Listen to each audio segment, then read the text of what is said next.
We're thinking in terms of 25% on Mexico and Canada because they're allowing vast numbers of people. Canada's a very bad abuser also. Vast numbers of people to come in and fentanyl to come in. Ram Ram भाई सारे भाई आना। तो आप सबका इस नई video में स्वागत है। तो मेरा नाम अमित वर्मा, इंटरनेशनल स्टूडेंट हूँ, कनाडा में रहता हूँ। 2024 में सितंबर में आया था। तो क्या सीन हुआ पड़ा है यहाँ पे कनाडा में इस टाइम पे, चाहे वो जॉब रिलेटेड हो चाहे वो स्टडी रिलेटेड हो, किसी भी तरीके का इमिग्रेंट इफेक्ट होता है जब कनाडा पे कोई पॉलिटिकल या फिर इकोनॉमिकल इम्पैक्ट होता है। ट्रंप का क्या इम्पैक्ट होने जा रहा है टैरिफ को लेकर कनाडा पे, सब डिस्कस करूंगा मैं इस वीडियो में। आप अगर नए हैं इस चैनल पे तो सब्सक्राइब कर दे चैनल को और लाइक कर दे इस वीडियो को। मैं each and every single point बताऊंगा आपको जो जानने के लिए जरूरी है एज ए इमिग्रेंट जो सोच रहे हैं कनाडा में नई शुरुआत करने के लिए। तो चलिए शुरू करते हैं। Respond, and everything is on the table. They won't be tariff without impact. They cannot be tariff without consequences. We need to target where it's going to impact Americans. तो सबसे पहले जान लेते हैं टैरिफ होता क्या।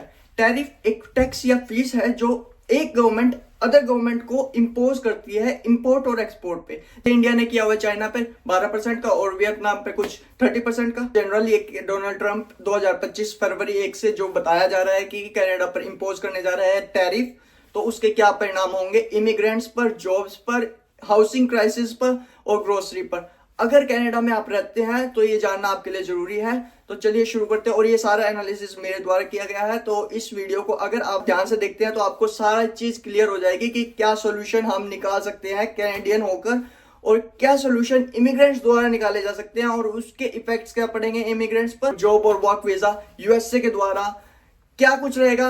चलिए जानते हैं इस वीडियो में। बाकी 2018 में भी डोनाल्ड ट्रंप ने कनाडा पर इंपोज किया था टैरिफ। वो स्टील और एल्यूमिनियम पे था। स्टील पे था 25% और एल्यूमिनियम पे था 10%। ये सेक्शन 232 के तहत किया गया था। क्यों किया गया था कि नेशनल सिक्योरिटी का हवाला दिया गया था उस समय कनाडा ने भी फाइट बैक किया। कैसे रिटेलिटरी टैरिफ लगाया था जिससे 16.6 बिलियन का घाटा हुआ था यूएस को। ऑरेंज जूस और स्टील और विस्की प्रोडक्ट्स पर उनको घाटा हुआ था, जिससे ये बाद में हटा दिया गया था। फिर इसने नाफ्टा यानी north American free trade agreement को यूएसएमसीए यानी United state Mexico and Canada agreement में बदल दिया, ताकि इसने मॉडर्नाइज किया रूल्स को। कैसे? अपने दिमाग से इसने रूल्स एक के बाद एक बदलता गया है। जैसे automotive parts specially car parts 75% north America से आएंगे ताकि यूएस को फायदा हो। फिर इसने अपना कनाडा से डेयरी प्रोडक्ट्स का कोटा बढ़वाया ताकि कनाडा से यूएस को फायदा हो।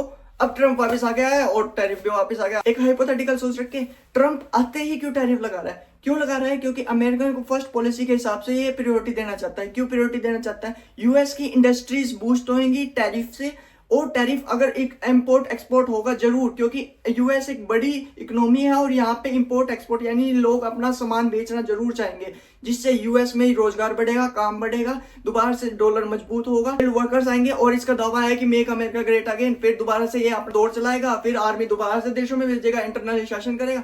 ये मजबूत करना चाहता है अमेरिका को दोबारा। किस मुद्दे से?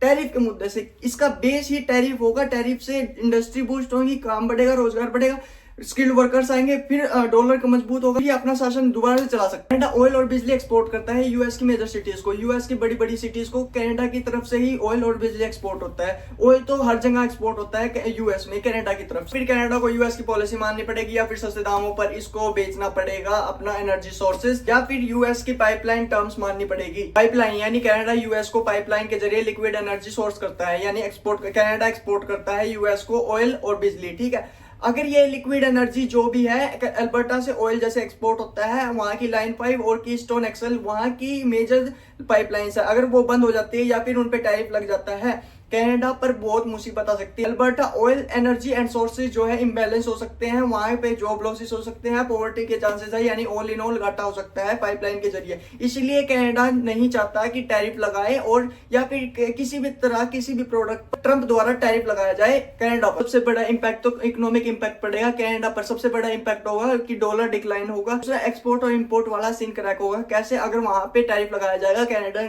गुड्स जाएंगे यूएस में तो वहां पे महंगे होंगे, कोई खरीदेगा कैसे? नंबर 3 मैन्युफैक्चरिंग और एग्रीकल्चर लॉस होगा। स्टील खत्म हो जाएगा बिल्कुल भी। अगर वहां से आ रहा है स्टील तो 25% वहां से लगेगा, यहाँ से जा रही है कुछ चीजें 25%, यानी टैरिफ लगाने से सारी चीजें महंगी होगी। अगर वहां से कोई चीजें आ रही है वो महंगी होगी, यहाँ से कोई चीजें जा रही है तो वो महंगी होगी। मेनली जो है यूएस को बड़ा सेटबैक लग सकता है, वो सिर्फ दो चीजों में लग सकता है, या फिर इन्फ्लेशन को दांव पे बुलाया जाएगा यानी इन्फ्लेशन बढ़ सकता है, या फिर जो कैनेडियन गवर्नमेंट्स यानी कि कैनेडियन प्रोडक्ट्स पर ही डिपेंडेंट है, यानी एनर्जी पर डिपेंडेंट है या ऑटोमोटिव पार्ट्स पर डिपेंडेंट है, यूएस की जो सिटीज है, कंपनीज है, वो उनको मुसीबत में डालेगा ये ट्रम्प टैरिफ लगाने के बाद। ठीक है, ऑन द टॉप कनाडा के पास 20% इतने नेचुरल रिसोर्सेज है पूरी दुनिया के कि यूएस भी उनके ऊपर ही डिपेंडेंट रहता है। कैसे? ऑयल, निकल और पोटास 10-30-30। अगर फ्रेश वाटर की सप्लाई देख ले 20% अकेला कनाडा के पास है फ्रेश वाटर। सबसे बड़ा मेजर सेटबैक तो ये रहेगा कि फ्रेश वाटर की सप्लाई बंद हो जाएगी। ऑयल की सप्लाई कहां से लाएगा वो? फिर वो मिडिल ईस्ट में जाएगा, वहां की ऑयल एनर्जीज को वहां से इंपोर्ट करेगा। कॉस्ट इफेक्टिव तो रहेगी नहीं, कॉस्ट हाई चली जाएगी।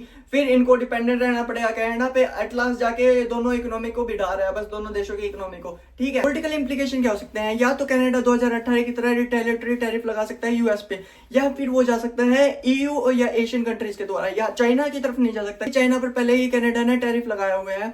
अगर ये टैरिफ चाइना पर नहीं लगाता तो यूएस की जो इकोनॉमी है वो अल्टरनेटिव बन सकता था चाइना। ठीक है, अब इसके पास चाइना का अल्टरनेटिव नहीं है तो ये मीना यानी middle east north African countries पर डिपेंडेंट हो सकता है, या फिर कनाडा को अपनी खुद से मैन्युफैक्चरिंग स्टार्ट करनी पड़ेगी, या फिर ताइवान को सेमीकंडक्टर या इलेक्ट्रॉनिक्स पर डिपेंडेंट रहना पड़ेगा। इसके दो ही भाग हो सकते हैं, या तो ये यूएस जैसी बड़ी कंट्रीज पर की इकोनॉमीज पर डिपेंडेंट रह सकता है, या फिर अपनी खुद की मैन्युफैक्चरिंग कर सकता है, या फिर ये कनाडा जा सकता है WTO में कि यूएस ने ऐसे इम्प्लीकेशंस लगाए हुए हैं, ऐसे टैरिफ लगाया हुआ है, वहां पर ये चैलेंज कर सकता है उसके रूल्स के रिगार्डिंग। अगर WTO में ज्यादा कन्फ्लिक्ट होते हैं ना तो ये या तो अमेरिका की वाइल्ड फायर से अपना हाथ खा सकता है, या फिर अगर ये एक के बाद एक कॉम्प्लिकेशन बढ़ते जाएंगे अगर इसने ऐसा किया, क्योंकि immigration, health care, military, trade relation, ना जाने क्या क्या, ये एक के बाद एक दूसरे पे डिपेंडेंट है, और कनाडा ज्यादा यूएस पे डिपेंडेंट है, जिससे अगर ये इस समय इस टाइम हुआ तो ये दोनों कंट्रीज के लिए सही नहीं है, बिल्कुल भी सही नहीं। क्यों बिल्कुल भी सही नहीं? क्योंकि ट्रूडो समझ लो है ही नहीं, इलेक्शन होने हैं अक्टूबर में, जाके हाउस ऑफ कॉमन की मीटिंग ऑफिशियली मार्च तक कोई है नहीं, और इनको टैरिफ को टैकल जरूरी करना है। एक फैक्ट्री हो सकता है, अगर टैरिफ लग गया तो immigration, job, rent, housing, grocery, ये सारा सिस्टम डामाडोल हो जाएगा। क्यों? IT, हेल्थ केयर, कंस्ट्रक्शन पे वर्क मूवमेंट कम हो जाएगा, यानी काम ही नहीं रहेगा, जॉब ही नहीं रहेगी तो काम कहां से होगा। दूसरा, यूएस इमिग्रेशन और कैनेडियन इमिग्रेशन पर इफेक्ट पड़ेगा, वर्क वीजा पर स्पेशली। तीसरा, ग्रोसरी के प्राइसेस ज्यादा हाई हो जाएंगे, शूट अप हो जाएंगे। जो ग्रोसरी यूएस से आ रही है उनके 25% टैरिफ लग जाएगा, जो 100 की ग्रोसरी होगी वो 125 की होगी, ग्रोसरी महंगी हो जाएगी। कंस्ट्रक्शन पे फर्क पड़ेगा, हाउसिंग क्राइसिस होंगे, पहले ही हाउसिंग क्राइसिस हो रहे हैं और ज्यादा होंगे। क्यों होंगे? क्योंकि स्टील महंगा हो जाएगा, स्टील के 25% टैरिफ लग जाएगा, रेट पे, रेंट पे, मॉर्गेज पे, तीनों चीजें हाई हो जाएगी, और फिर हाउसिंग क्राइसिस, फिर ऑल इन ऑल घूम फिर के एक ही बात हो जाएगी। अब भाई मेजर सोल्यूशन यानी रियल टाइम सोल्यूशन, 5 से 6 सोल्यूशन बता रहा हूँ। कैसे बता रहा हूँ? अगर जो ये कैनेडियन गवर्नमेंट को टैकल करना है टैरिफ को, यानी कि ट्रम्प तो 100% लगाएगा टैरिफ, फिर ये 25% टैरिफ से बचना है तो 5 से 6 तरीके। कैसे तरीके? मतलब तीर तो लगेगा सीने पे, वो सीने की जगह पेट पे लग जाएगा ताकि घाटा कम होगा, लेकिन 100% घाटा होगा। क्यों होगा? क्योंकि कैनेडियन गवर्नमेंट डिपेंडेंट है यूएस पे मेजर चीजों के लिए। सबसे पहला चीज क्या कर सकती है? सोल्यूशन बता रहा हूं मैं अभी सोल्यूशन। सबसे पहली चीज क्या कर सकती है? टैरिफ लगा सकते हैं दोबारा से यूएस पर, यानी 25% टैरिफ, जो पहले हमने वीडियो में देखा है। ठीक है, एक सोल्यूशन वो है। दूसरा क्या है? दूसरा है ट्रेड डाइवर्सिफिकेशन, यानी कि ईयू और एशियन कंट्री या फिर MENA यानी middle east north African countries पर ही डिपेंडेंट रहना पड़ेगा। मतलब डिपेंडेंट नहीं, डाइवर्सिफाई करनी पड़ेगी, अपने ऑप्शंस खोलने पड़ेंगे, यानी इकोनॉमी को डाइवर्स करना पड़ेगा, दूसरी इकोनॉमीज पर फोकस करना पड़ेगा, ना कि यूएस पर ही डिपेंडेंट रहकर। उसको अपने मेजर ऑप्शंस को खोलना पड़ेगा ताकि वो दूसरे नए एग्रीमेंट्स कर सके, ट्रेड एग्रीमेंट कर सके, जिससे ट्रेड आसान हो, इंपोर्ट एक्सपोर्ट आसान हो। ठीक है, तीसरा क्या है? तीसरा मेजर काम क्या कर सकता है? वो मेड इन कनाडा, जैसे अपना है India made in India initiative है, वैसे he made in Canada initiative तैयार कर सकता है। और टैक्स का थोड़ा ब्रेक डाउन करो, यहाँ पे टैक्स बहुत ज्यादा है इसलिए तो मेड इन कनाडा हो नहीं पाता पॉसिबल। मेड इन कनाडा करना है यानी कि अपने लोकल को सपोर्ट करना है तो इनको टैक्स का ब्रेक डाउन करना पड़ेगा और अपने आप को प्रमोट करना पड़ेगा, जाके अपना बनाए, अपना कमाए, अपना बेचा और अपना ही हाथ में रखा है सिस्टम, जिससे यूएस पर डिपेंडेंट होना कम हो जाएगा। ठीक है, नंबर चौथा क्या काम कर सकता है? USMCA के तहत WTO में जा सकता है, डिस्प्यूट रेजोल्यूशन मैकेनिज्म को यूज कर सकता है कि भाई हाँ ऐसे ऐसे करके ये यूएस ने मेरे ऊपर कैनेडियंस के ऊपर, कैनेडियन गवर्नमेंट के ऊपर टैरिफ इंपोज किया है, इसको हटा दिया जाए या इसकी दरों को यानी इसकी परसेंटेज को कम किया जा सके ताकि वो इकोनॉमी चल सके, बूस्ट कर सके और कैनेडियन डॉलर वीक ना पड़े। ठीक है, नंबर 5 क्या है? बी कैनेडियन बाय कैनेडियन का इनिशिएटिव यूज कर सकता है अपने भाषणों में, मतलब अपनी स्पीच में कुछ भी कह सकता है कि भाई बी कैनेडियन रहो, बाय कैनेडियन करो। अपने आप पर ही डिपेंड करो। अगला है जो कि मेरे हिसाब से लास्ट सोल्यूशन है, वो कनाडा एक काम कर सकता है, ये चिंदीगिरी होगी, जैसे कैनेडियन मैक्सिको को बेचेगा, मैक्सिको अमेरिका को बेचेगा, घूम फिर के परसेंटेज कुछ बनना नहीं, प्रॉफिट कुछ बनना नहीं, हाथ में ट्रेड का कुछ फायदा नहीं होने का, ठीक है। या फिर हम एक काम कर सकते हैं कि इंडिया को हम एक नजरिया दे सकते हैं कि कैनेडियंस इंडियंस पर ज्यादा डिपेंडेंट हो सकते हैं, किस वजह से, textile, EV, automobile, dairy products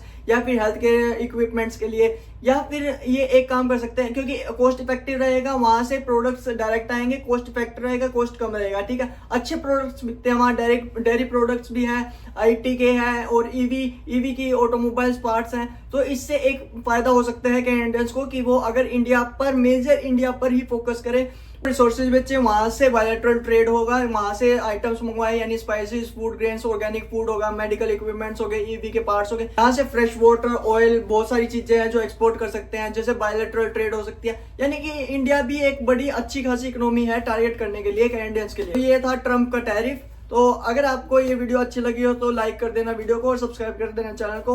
भाइयों, अगर इस चीज में मेरे को किसी भी तरह की चूक हुई हो या फिर कोई पॉइंट मिस हो गया या फिर कोई इमीडिएट अपडेट आ गई हो तो जरूर कमेंट कर देना, ताकि इस वीडियो के रिगार्डिंग हम ट्रम्प के टैरिफ से जरूर अपडेट रहते रहें। तो मिलते हैं नेक्स्ट वीडियो में, तब तक के लिए बाय बाय, राम राम सारा।